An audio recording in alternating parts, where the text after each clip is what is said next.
телескоп в обсерваторията Кек в Хаваите. Но той нямаше да съществува без серия от технически постижения. Невероятните идеи и изобретения, залегнали в конструкцията му. Легендарен лъч на смъртта. Започваме. Гори! Индустриална песъкоструйка. Странен музикален инструмент. Самолет от студената война. И тайната на хладилника. Спука го! Как да съберем всичко това заедно, за да виждаме по-далеч в космоса от когото и да било?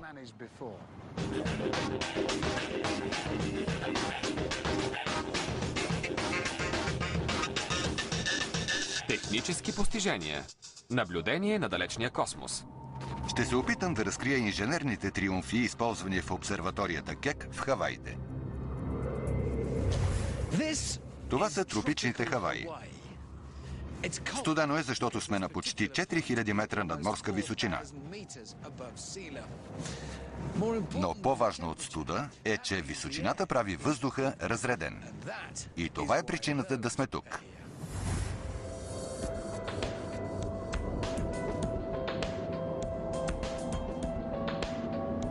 Дозина обсерватории са кацнали на връх Мауна Кеа. Това е спящ вулкан. И така е най-добре, защото със строежа на тези обсерватории са похарчени $600 милиона. Може би от свръхактивното ми въображение, но това място е толкова странно и извънземно, колкото са и местата, изследвани с тези телескопи. На тази височина трудно се диша. Но разреденият въздух и отдалечеността намаляват атмосферното изкривяване. Идеално за астрономите. Това е причината на върха да има толкова много обсерватории, включително най-важната в света – Кек. Телескопите увеличават изградените от светлина образи. В сърцето на всеки телескоп има едно от тези.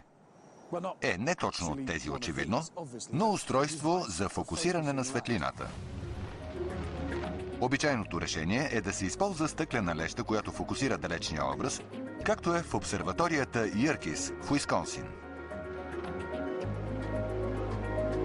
През окуляра на телескопа виждаме оголемен образ. Лещата е като кофа. Колкото е по-голяма, толкова повече светлина събира и толкова по-голям и подробен е образът. За да виждат надалеч, астрономите искат големи лещи. През 1896 година Йъркис получила най-голямата леща в света, широка малко над метър. Но изработването на лещи е много трудно. Необходими били 19 опита за 3 години само за производството на стъклото за подобна леща. И това без шлифоването и полирането. 100 години по-късно, Кек имал нужда от леща 100 пъти по-голяма от тази на Йъркис, за да види най-далечния космос. Необходима била 10-метрова леща. Но астрономите са изоставили големите стъклени лещи. За Кек трябва по-различен начин за събиране на огромно количество светлина. Този метод ни отвежда над 2000 години назад. При един от първите учени. Архимед и легендарния му лъч на смъртта. Отново на морското равнище инженерът от Кек, Крейг Нанс, разказва повече за древното устройство. Взимаш голямо огледало с длъбната форма. Слънчевата светлина пада върху него и се събира в фокуса, който е много горещо и светло място. Може би си чувал легендата за Архимед. Този, дето викал Еврика, когато влязъл във ваната. Да, същият. Случва се. Той също така използвал големи вдлъбнати огледала, според легендата, за да подпали римската флота, нападаща града му. Подпалил ги е с голямо Да, точно така, поне според легендата. Искаш ли да опиташ? Да. Телескоп в обсерваторията Кек в Хаваите.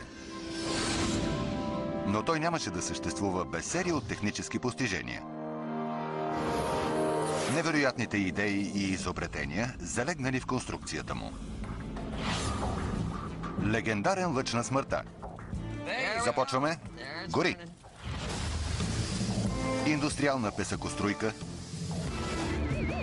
Странен музикален инструмент. Самолет от студената война. И тайната на хладилника. Спука го! Как да съберем всичко това заедно, за да виждаме по-далеч в космоса от когото и да било?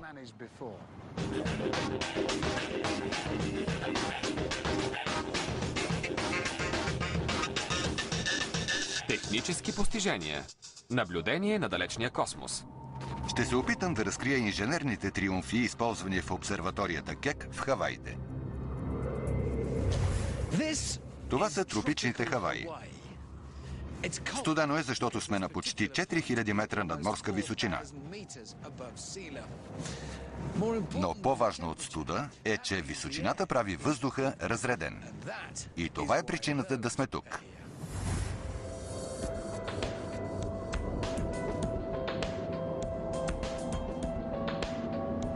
Дозина обсерватории са кацнали на връх Мауна Кеа. Това е спящ вулкан. И така е най-добре, защото за строежа на тези обсерватории са похарчени $600 милиона. Може би от свръхактивното ми въображение, но това място е толкова странно и извънземно, колкото са и местата, изследвани с тези телескопи. На тази височина трудно се диша. Но разреденият въздух и отдалечеността намаляват атмосферното изкривяване. Идеално за астрономите. Това е причината на върха да има толкова много обсерватории, включително най-важната в света – Кек. Телескопите увеличават изградените от светлина образи. В сърцето на всеки телескоп има едно от тези.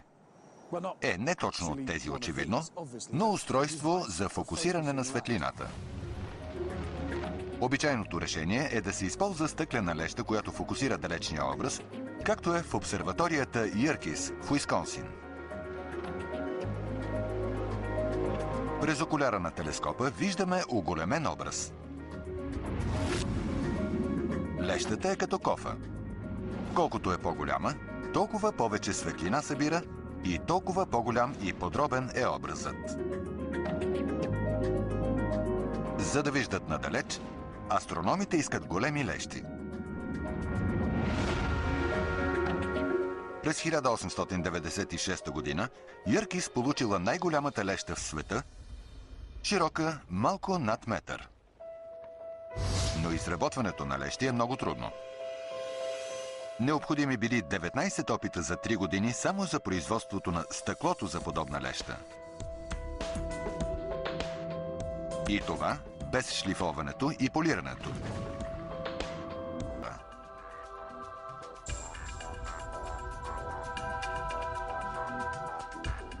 Всъщност, Кек използва серия от огледала. Огромното главно огледало събира лъчите и ги отразява към второ, по-малко, и след това към трето, което ги изпраща към камера. Тя замества старовремския окуляр и записва образите в безпрецедентни подробности. Носещата конструкция на огледалата е висока колкото 8 етажа, с тегло 275 тона. И въпреки това, устройството действа с точност до нанометър. Кек има 2 такива инсталации, работещи заедно. Както обяснява астрономът Шри Кулкарни. Представете си двата телескопа като двата края на огледало. Въпреки че между Кек 1 и Кек 2 има 75 метра, те действат като един голям телескоп с огромно 85-метрово огледало. Качеството на нашия образ е 8 пъти по-добро от възможното с единичен телескоп. Но едно е да проектираш най-големите телескопни огледала, а друго е да ги направиш. До тогава никой не бил изработвал толкова големи огледала. Как инженерите са го постигнали? И са получили точната извивка. И как един странно звучащ музикален инструмент осигурява решението.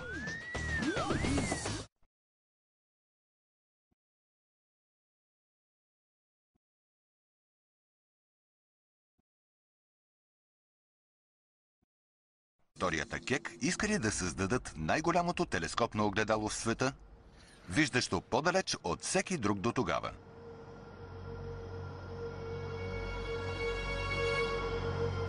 Но изработката на 10-метрово огледало се оказва голям проблем, особено ако използваш цяло парче стъкло.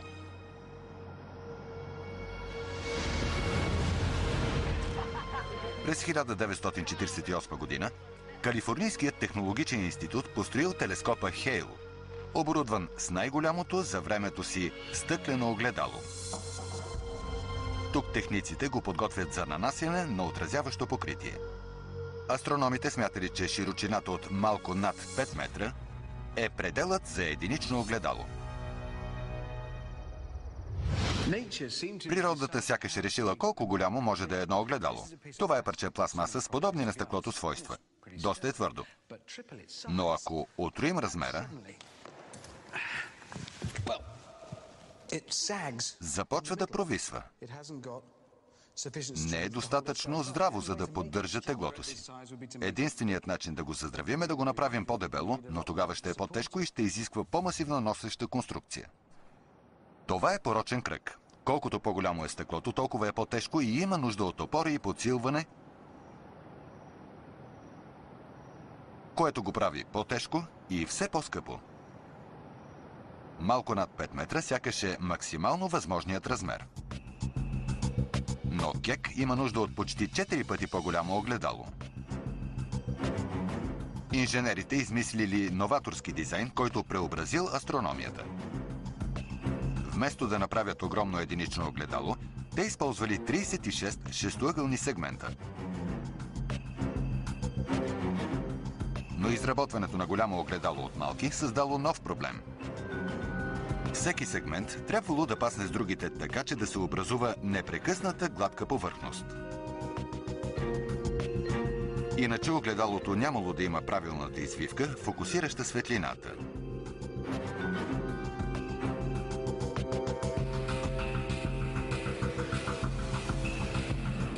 Решението се крие в един странно звучащ музикален инструмент, наречен термен вокс. През 1919 година Леон Термен се опитвал да създаде сензор за алармена система, но вместо това създал музикален инструмент. Том Бак от фирмата Sensatec Research е експерт по сензори за електрическо поле.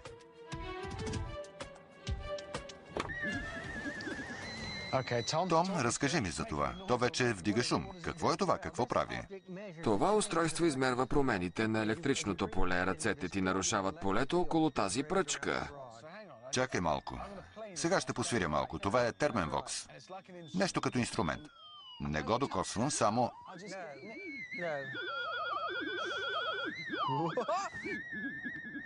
Много хитро, но върши ли работа?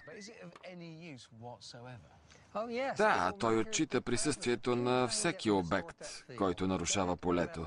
Не е задължително обектът да е метален, може да е газ, химикал, човешко тяло. Можеш да го монтираш в двигател, за да измерва с каква скорост работи. На теория можеш дори, ако го усилиш до максимум, да следиш движението на Луната. Може да усети движението на Луната? Да, това е идеята. Много от тези неща са теоретични, но да, би било забавно да се опита това. И е много чувствителен, защото малки движения имат малка разлика. Да, така е. Изглежда, че няма предел за чувствителността на тези сензори. За да го докаже, Том е приготвил малък тест за мен. Търсене на една по-различна тенисна топка сред общо 500.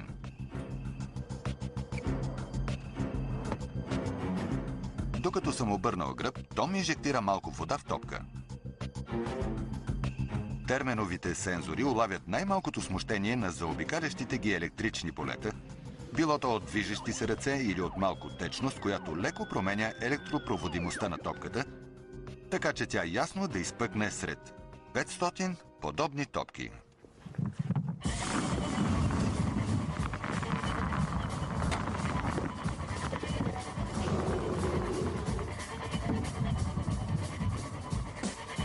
Трябва да намеря променената топка. Първо, без помощта на сензор.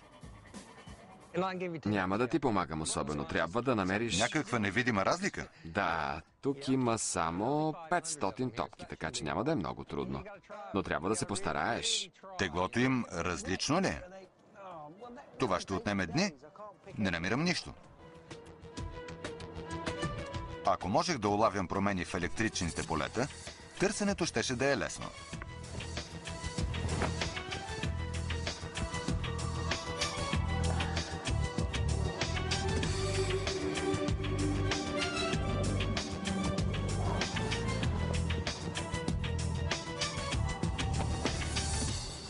Очевидно няма да я намеря.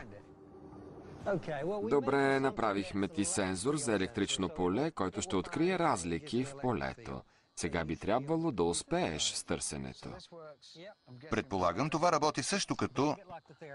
Подобно на терменвокса, но е много по-чувствителен. Ясно.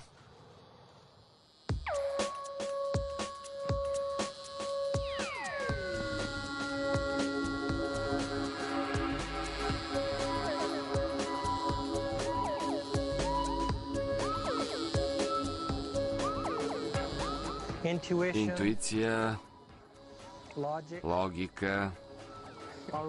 Всички са безполезни тук. Така ли?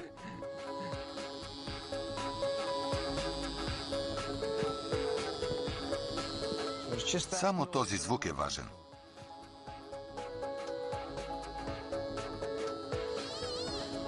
Чакай малко.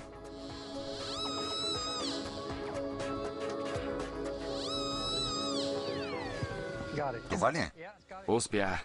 Това ли е? Да, това е. Намерих и това е цялата разлика в сравнение с другите. Не се усеща по-различно и на външен вид е същата. Да.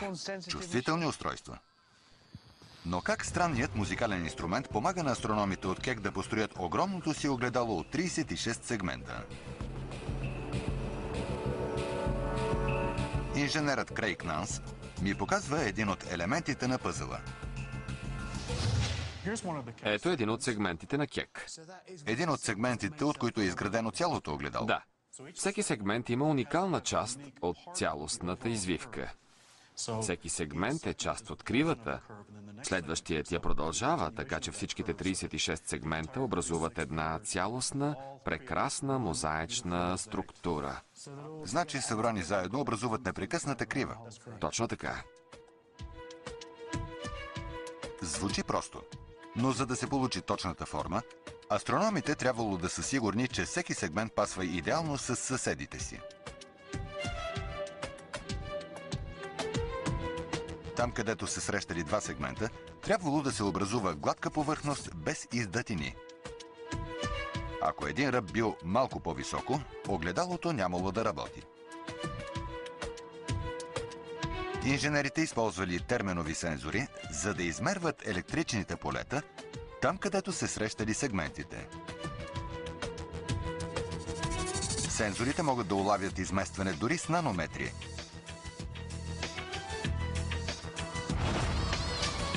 Подобно на това, когато успях да намеря тенисна топка с съвсем малко вода в нея. На този сегмент е махнато алуминиевото покритие, за да може да се види какво става зад стъклото. Значи тази апаратура постоянно проверява дали даден сегмент е правилно разположен спрямо останалите. Да, точно така. Около 2 пъти в секунда сензорите проверяват къде е сегментът и при необходимост го нагласят, така че цялата съвкупност от огледала да образува прекрасната оптична форма, която ни трябва тук. И предполагам, че движенията са съвсем малки и прецизни. Да, така е. Оптичните толеранси, с които работим, са около 1/1000 от дебелината на човешки косъм. Значи трябва да го разположиш така, че да е срещуположен на следващия. Да, В рамките на 1/1000. Това е голяма прецизност. така е. Да се направи огледало от сегменти било гениално решение, а намалило и теглото. Звучи невероятно, но макар огледалото на Кек да е 4 пъти по-голямо от това на Хейл, то не е по-тежко.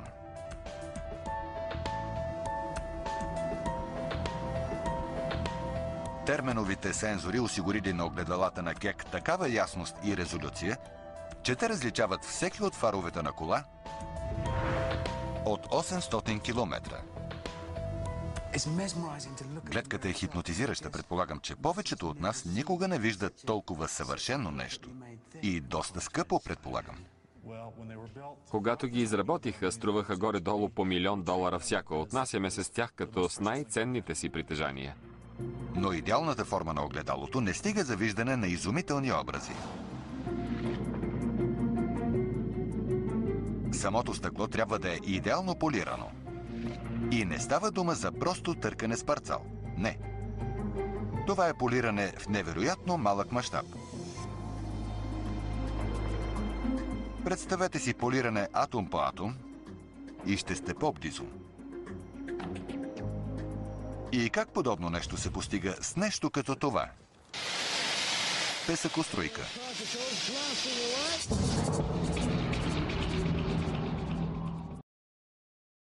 За да вижда далечни галактики, обсерваторията Кек първо трябва да събере огромни количества светлина.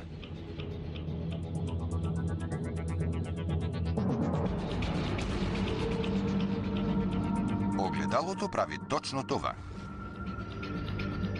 Но за да се виждат най-малките подробности, огледалото трябва да е идеално гладко.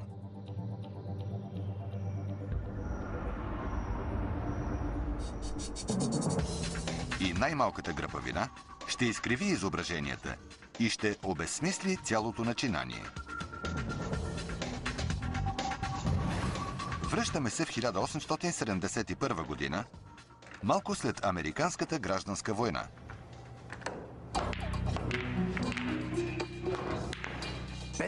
Бенджамин Тилман бил генерал в армията на Севера. Според легендата, той видял как пясъкът, носен от пустинния вятър, дълбае стъклата на прозорците. Истина или не, Тилман изобретил машина, която изстрелва малки частици с висока скорост. Днес машината на Тилман се използва за премахване на ръжда, боя или замърсено. Това е песъкоструйка. За да видим как тя чисти боя от повърхността на кола, ще посетим работилницата на Боб Фриман. Значи тук се случва. Това е абразивната стая. Това изглежда е предният край. Това е накрайникът. Частиците излизат от тук с свръхзвукова скорост. Свръхзвукова? Насочва се към обработваната повърхност и частиците премахват всяко покритие от нея. Значи насочвам това към обекта. Да, дръж това. Предлагам да го сложиш така, защото рита малко. Това е копчето на мъртвеца. Мъртвец? Нарича се така, защото ако припаднеш или се спънеш, апаратът се изключва, за да не пострадаш. Май вече не искам да го правя. Не искам да чистя това. Ами, ти решаваш. Ще трябва да държиш накрайник. Значи държа го така. Това е копчето за безопасност. Натисни това и другото и бъди готов.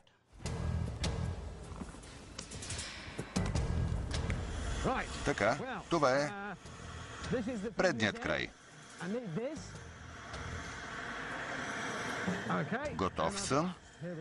Започвам. Начало на операцията. О, Боже! Вижте само.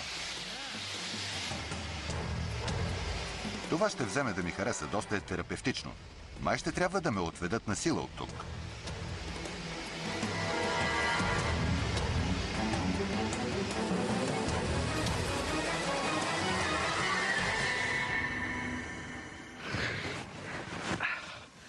Действа!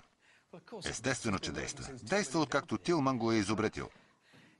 Методът е подходящ за коли и други подобни. Но когато трябва фина обработка, пясъкът е прекалено груб. Трябва да отидем на съвсем друго. Атомно ниво. Не можете да полирате огледало с песъкоструйка. Това няма да го направи достатъчно гладко. За идеално гладка повърхност трябва да се изстрелват частици милиони пъти по-малки от песъчинки. Но как? 100 години след изобретението на Тилман, оптичните техници създали апарат, изстрелващ отделни атоми.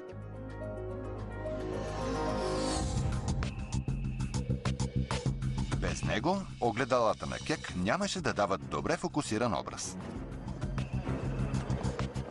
Технологията се използва и за дисектиране на ракови клетки. Стрелецът, доктор Анди Бушби, показва как работи. Това ли е? Това ли е атомната пушка? Как всъщност се нарича? Това е двойно лъчев сканиращ електронен микроскоп. Двойно лъчев ми харесва, но микроскоп, това е само за гледане на разни неща. Аз искам да обстрелвам с атоми. Няма проблем, това е двойно лъчев микроскоп. Имаме лъч от електрони, който отива насам и който използваме за гледане на обекти, а тук имаме ионен лъч, с който режем пробите с голяма прецизност. Ионите са електрически заредени атоми и могат да режат атом по атом. Анди иска да ми покаже. В името на науката жертвам един от космите си. Това е моят косъм? Да, той е. Ето къде си го залепил с малко лепило. Доста лепило. Косъмът е напряко. Колко близо можем да стигнем? Можем да се приближим и да разгледаме, да видим дебелината на косъма. Можем да разгледаме една от тези люспи. Значи това, дето изпълва екрана, е моят косъм. Да напишем ли името ти на него? Не ставай смешен. Можем да го направим веднага. На косъма? Да. Започваме.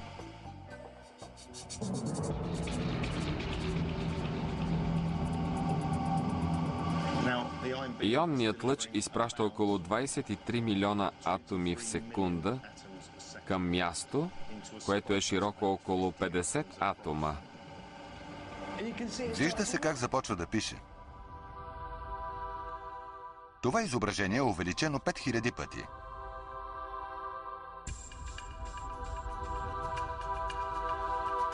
Буквата I в Ричард е широка около 1000 атома.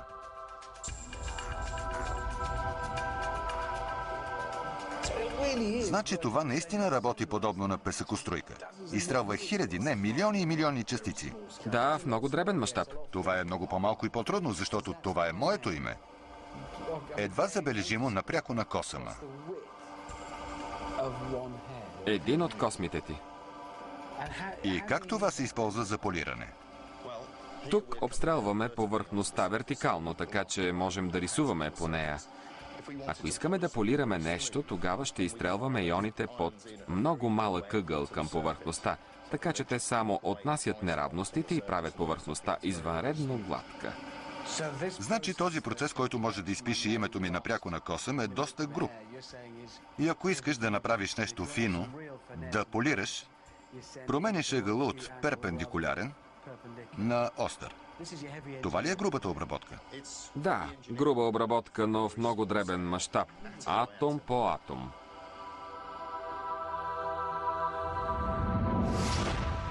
С такова перфектно огледало, не е изненадващо, че техниците в Кек го поддържат безупречно чисто. Огледалото в Кек е уникално устройство. Но като всяко огледало, понякога трябва да се чисти. Хайде да го изчистим. Очевидно, че при такова огледало не можеш просто да отидеш с парцал и четка. Процедурата е малко по-сложна. То трябва да е извънредно чисто. Почти всяка нощ огледалото бива изложено на стихиите. Насекоми, влага, вулканична пепел могат да го зацапат и издраскат.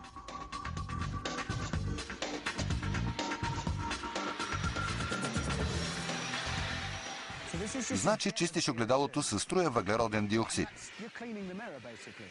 Да. Снегът е мек и преминава от твърда форма направо в газ, не минава през течност. Така че огледалото не се мокри. Какво всъщност чистиш? Предполагам, че няма следи от пръсти. Снегът въздейства на пепелта, отнася пепелта. Която е малки частици вулканична. Да. И пепелта е много остра, така че може лесно да свали покритието. Идеалното състояние на огледалото е възстановявано веднъж месечно.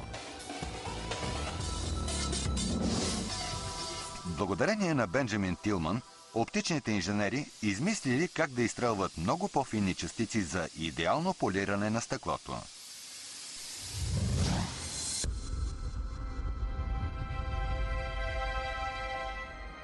Кек има първите телескопни огледала, изработени по този начин. Полирането на всеки сегмент е отнело седмица.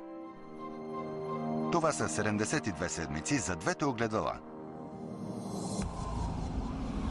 Но дори и перфектните огледала на Кек не могат да видят всичко. Обширните облаци космически прах са абсолютно непрозрачни.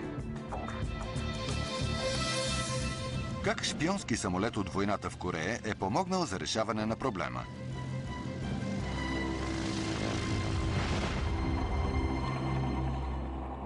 Обсерваторията Кек може да види повече от всеки телескоп на Земята.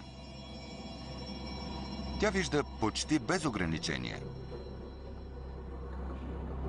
Включително звезди, прекалено бледи за невъоръженото око. Но огромни галактики също се крият зад облаци прах и газ и за да се видят, трябва нов метод.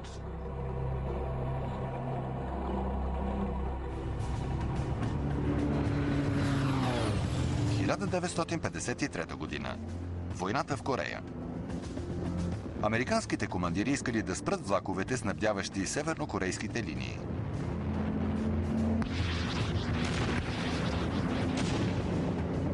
Денем бомбардировачите виждали целите си. Но нощем летели насляпо. Тогава дошъл големият пробив. Военните инженери разработили метод за нощно виждане. На самолетите била монтирана специална камера. Тя улавяла инфрачервените лъчи от топли обекти, като локомотивите. Целите отново били видими. Новият начин за виждане в пълна тъмнина или през газове и прах бил наречен топлинно зрение. Днес технологията се използва и от служби за търсене и спасяване. Искам да я изпробвам и за това съм в пожарната служба на Хонолулу.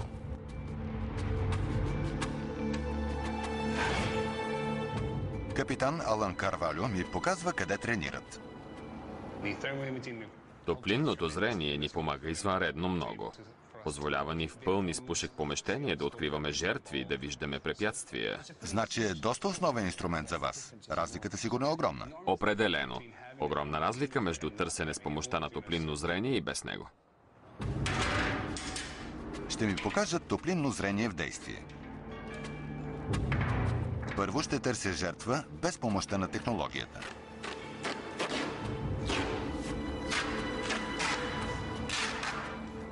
Това е манекенът Ранди. Няма да знам къде е. Ще почувствам това, с което огнеборците се срещат в действителност. Готов ли си? Да. Изключи лампите, Дин. Стая номер 13.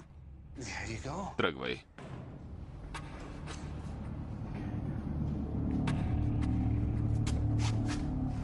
Стандартният фенер на огнеборците изобщо не помага в тези условия. Капитан Алън следи напредването ми със своята камера за топлинно зрение. Така, сега. Намерих стена. Тук има стена. Аз съм напълно и тотално дезориентиран. Не знам какво е това. Дали е някой, който има нужда от помощ? Не, не е нищо важно.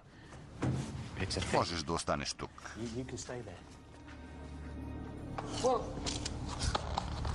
Използвам всичките си сетива, най-вече осезание и зрение. Но те не ми помагат. Имам нужда от друго сетиво. От тук ли влязох?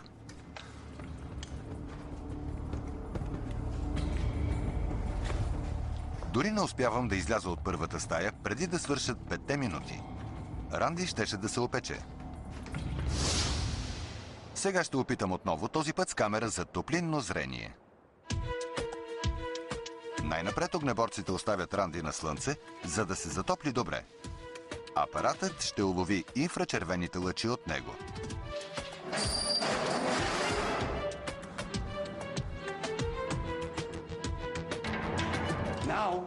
Сега ще можеш да използваш топлинно зрение. Кажи ми как се справяш. Ето го.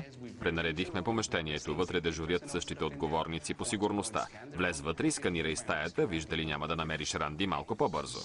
Толкова е дезориентиращо. Да видим колко ще ти помогне. Благодаря. Изключи. Отново е тъмно. Не е станало по-светло. Добре, преди да направя каквото и да било, ще сканирам стаята. Там има един отговорник по сигурността. Здравей, отговорник. Не знаех, че навсякъде има хора, които ме следят.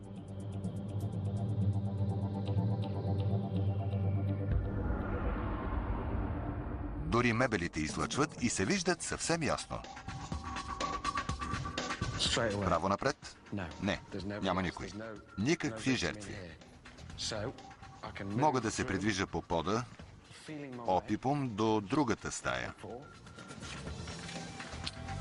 която е тук. Сканирам.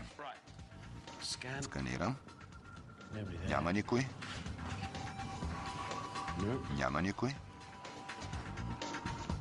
Не. Ето го. Този път стана с пъти по-бързо. Нямаше пълзене покрай стените и опипване. Това ми даде ново сетиво. Топлинно.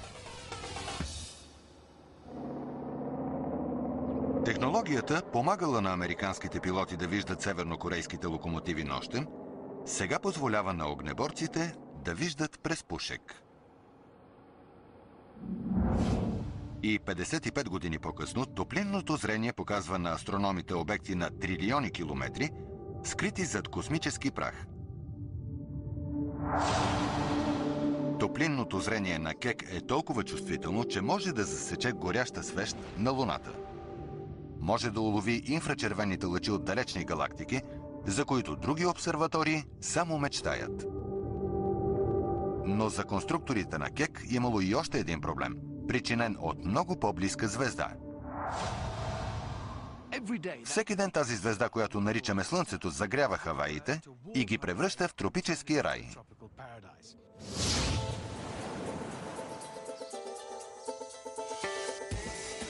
И всяка вечер, когато Слънцето залезе, раят се охлажда. Ежедневното затопляне и охлаждане е ад за астрономите, защото приборите им се разширяват и свиват, изкривявайки образите. Какво общо има решението с Флорида от 19 век и един убиец, криещ се в нейните блата?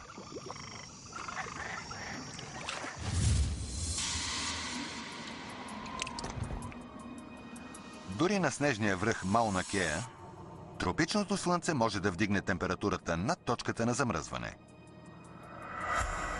Огледалата на Кек биха се разширявали и свивали в зависимост от температурата. И най-малките промени в огледалото биха изкривили образа. Инженерите трябвало да намерят начин да спрат температурните промени. През 40-те години на 19 век блатата на Флорида били дом за страшен хищник.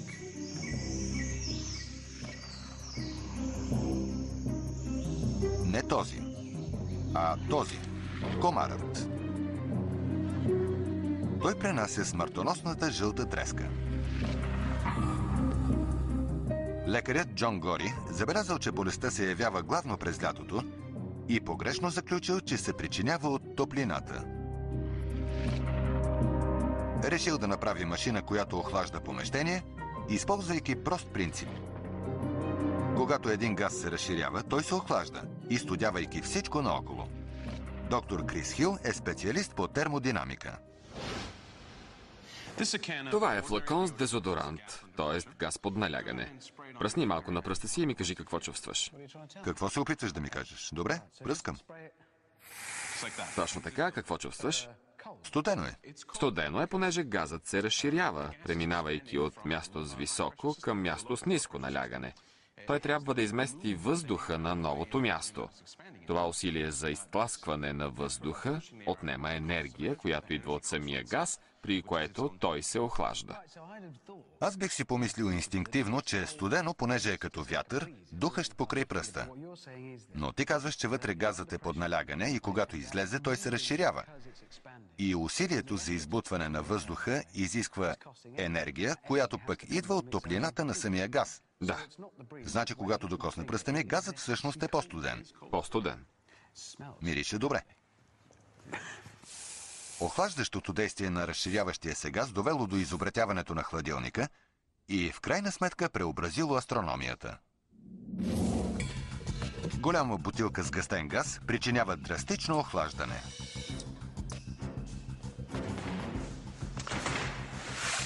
Тук имаме обикновен надуваем дюшек, пипни го, мек е и е гъвкав, нали? Нищо чудно, нали е дюшек? Сега ще го напълним от бутилка с въглероден диоксид под налягане. Благодаря. Предпазни средства, очила, ръкавици. Просто ще го сложа на масата и ще го надуем, нали? Чакай да познае. Аз ще го надуя, нали? Точно така. Така, това е просто цилиндър с гъстен газ, като гигантска версия на флакона с дезодорант. Ще пробвам. Просто излиза газ и се разширява. Да, разширява се. Добре, пъхам на крайника.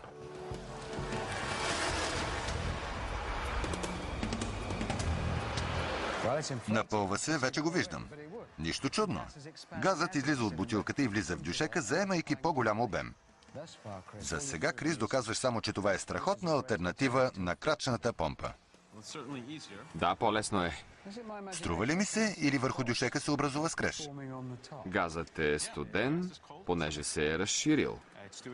Върши работа, издувайки дюшека и следователно се охлажда. Затова се образува и скреж. О, спуках го. Но аз не съм го надул прекалено. Замръзнал е. Напълно замръзнал. Съвсем замръзнал. Замръзнал е.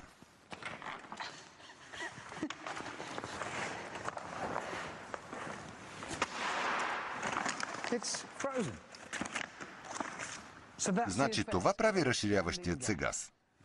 Замръзвайки гумата или пластмасата, са станали силно чупливи и са се счупили. Замразихме го.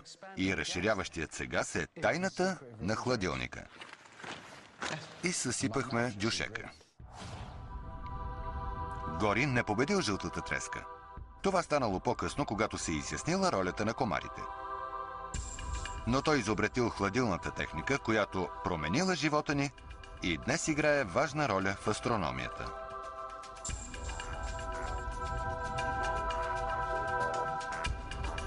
За да се попречи на телескопа Кек да се разширява и свива, обсерваторията се охлажда. Поддържането на постоянна температура не е лесно.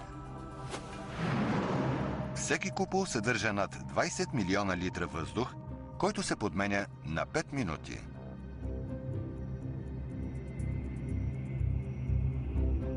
Огромни хладилни инсталации работят през целия ден, поддържайки в купола нощна температура.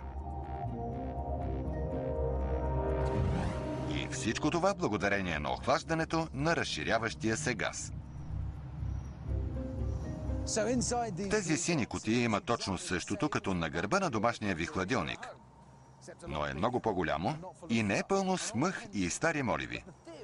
Но теорията е съвсем същата. Газът се разширява, става топлообмен и помещението се поддържа хладно. Телескопът е нощно създание. И няма шанс това тук да се разтопи.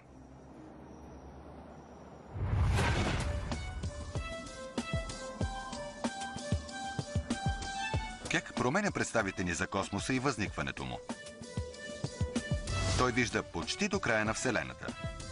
Например, тази още безименна галактика на 13 милиарда светлинни години от нас.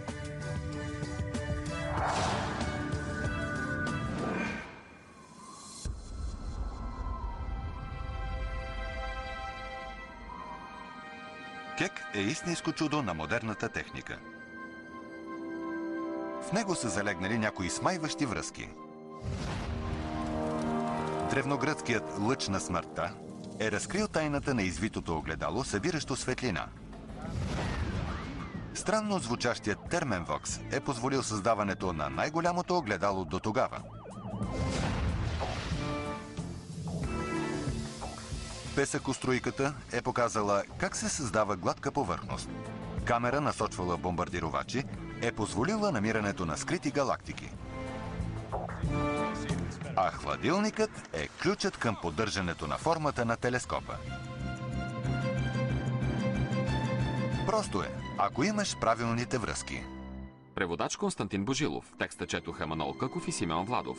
Тон режисьор Иван Драголов. Режисьор на дублажа Петя